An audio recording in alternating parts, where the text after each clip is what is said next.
Nggak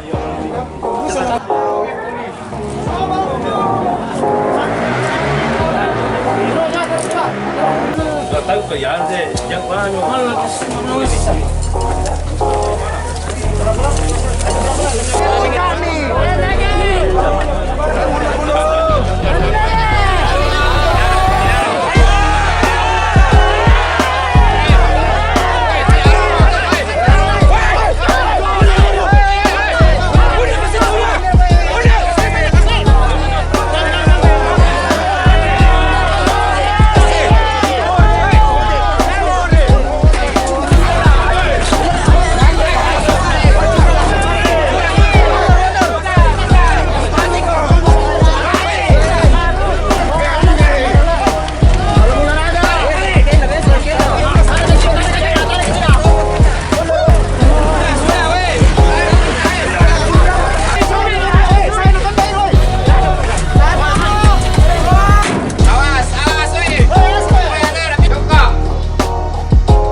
Tersangka pencurian helm yang selalu beroperasi di daerah Panakukang, dan kebetulan tadi ada laporan dari masyarakat dan kami dari pihak kepolisian Sekta Panakukang mendatangi TKP dan mengolah TKP.